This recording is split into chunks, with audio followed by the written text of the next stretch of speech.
Welcome to r/ProRevenge, where OP brought down an arrogant and power abuser boss after he made comments about OP. The ultimate downfall of an arrogant and power abuser boss? I, 32-year-old female, never thought I had a vindictive bone in my body, more like a grin and bear it type. But there are times when life tests your patience, and you either break or bend. This is a story about how I bent over a long, protracted process and how brought an arrogant and power abuser boss down to his knees. I landed a job at a marketing firm 7 years ago. Not my dream job, but it was relatively well-paying, and I was excited to finally find myself in a professional setting where I could prove myself. General manager of the firm was a man named Harold, around 55-year-old. He was charismatic, well-respected in the industry, and everyone loved him until they got to know him. He had that feeling where he would just command the room, make the clients laugh, and close the deals with ease. Within the first couple of months, I realized how Harold treated his staff women in particular. Subtle ways of demeaning us, with offhand comments about appearance, or jokingly telling us that we'd better be careful if we wanted to stay on, would drive me mad. He did it carefully enough to seem light-hearted, as if we were the ones being too sensitive. The few times people did complain, but all in vain. At first, I kept my head down. I was new, and I didn't want to be an office agitator, so I made it a point to steer clear of it. It took on a whole different turn when he started singling me out. First, snide comments about the way I dressed. Trying to impress someone in the office? Or, you know this isn't a runway show, right? I just bit my tongue and swallowed it all until the day he pulled me aside after a meeting and said, "You have got potential, but maybe you should smile more. Clients respond better to women who aren't so serious." That was it. Right then, I knew that I wasn't imagining things. Harold was out to get me and people like me on purpose. Instead of quitting, I did something I never thought I would do. I started planning. I was in a position where directly taking him on was impossible, but I could wait. And as I waited, I watched. The thing that served Harold the best was, of course, his charm. But it was also his largest weakness. He was careless, overconfident, believing himself to be untouchable. I started collecting evidence. Inappropriate comments via email, instances in which he had taken credit for my work and others, comments in meetings that had crossed the line. I saved everything. I also made allies. Some women even had worse experiences than mine. Harold had pressured one woman to stay late for after-hours mentoring. Another had her promotion stalled because Harold didn't feel she was assertive enough. We clearly weren't dealing with a bad boss. We were dealing with one who was systematically abusing his power. It took 2 years to get everything together. Within that time, I listened and watched Harold act as if he was the king of the office, never once knowing that we were building a case against him. I knew we couldn't go directly to HR because Harold was a close friend of the head of HR, and complaints would mysteriously disappear. Now, we needed something concrete, something that would leave him with no way out. It finally came. Harold was angling for a major promotion within the company, a move that would make him one of the top executives, not just in our office, but over several branches.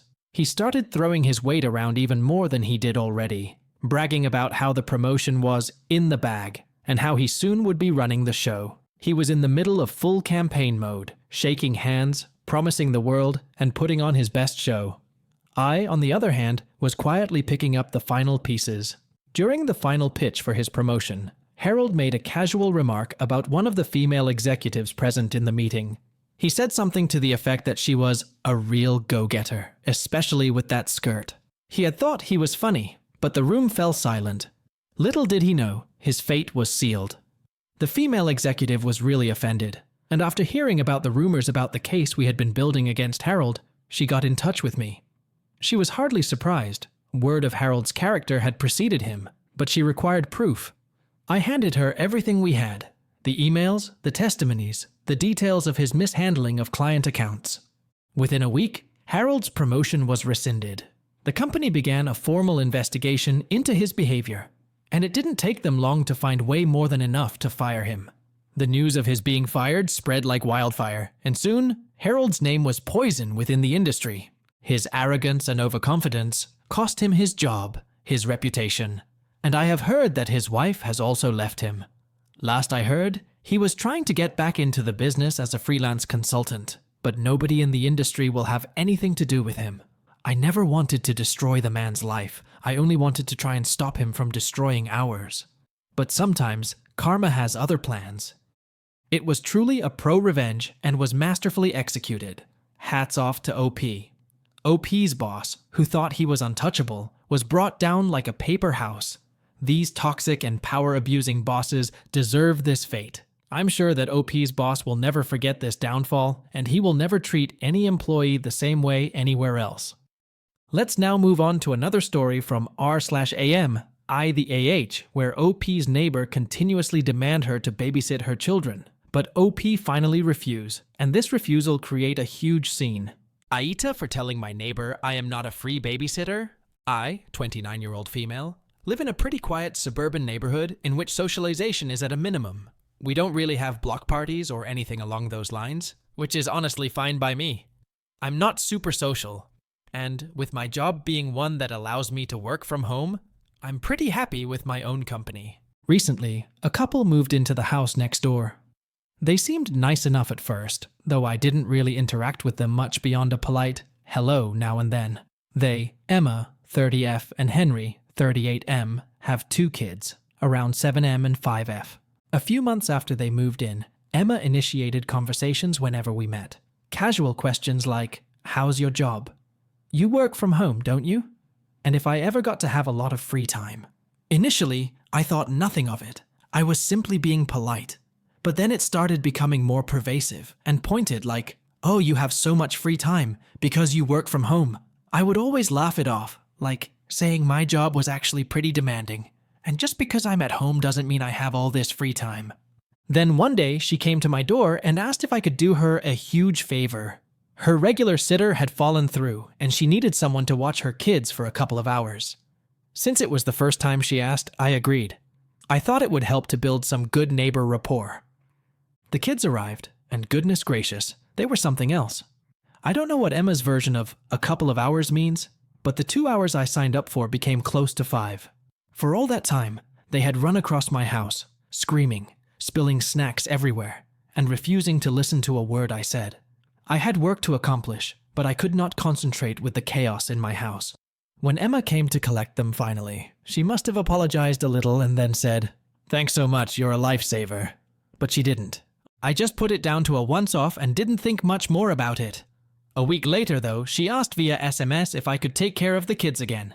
So this time, I said no because I had a meeting, which, in fact, I did. But then it just became routine. She was texting or knocking on my door every other day, every time with some excuse about why she couldn't watch her own kids, appointments, errands, emergencies, whatever. I first felt bad when I would say no, but after the 3rd or 4th time, it really started to feel like she was just taking advantage of me. I would say I had to study, even though I didn't, just so she wouldn't always ask. Then she became pushier. "Oh, it's just for a little bit," or "You're home anyway, what's the big deal?"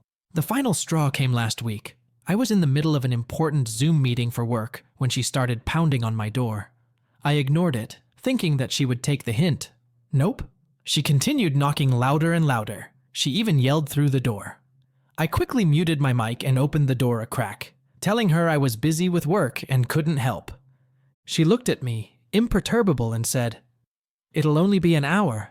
I just need to run out quickly. The kids are already in the car, so I'll bring them right in." I lost it. I said, "Emma, I'm not your free babysitter. I have a job. I'm working right now, and I've told you I'm not available. You need to find someone else." Her face reddened as she began to stutter, saying something like, "I didn't know you were so uptight," and "It's just an hour. You're home all day. What does it matter?" I stood my ground. I said, "It matters because I'm working, and even if I wasn't, it's not my responsibility to look after your kids. Please stop asking me." She glared at me and stormed off, dragging her kids out of the car and back into her house. Later that evening, I received a long passive-aggressive text from her about how she thought we were neighbors and supposed to help each other out, and how selfish and rude I was being. She said that I didn't know how it was to be a mom, and that it would not kill me to help out once in a while. I am feeling a bit sorry for her, but at the same time, I feel like she overstepped my boundaries by constantly expecting me to babysit her children just because I work from home. So am I the here? OP is certainly not an for setting her boundaries. I don't understand why OP's neighbor was expecting so much from her when OP had refused to babysit her children multiple times. Working from home is not a joke. It is actually more demanding than on-site jobs, but people like OP's neighbor don't understand. So, OP standing up for herself is fully justified. I would rate OP 0 out of 5 on the scale. As for Emma, she is being too demanding and unreasonable, so I would give her 1.5 out of 5 on the scale. What do the Mac Reddit fans think? Is the OP an or not?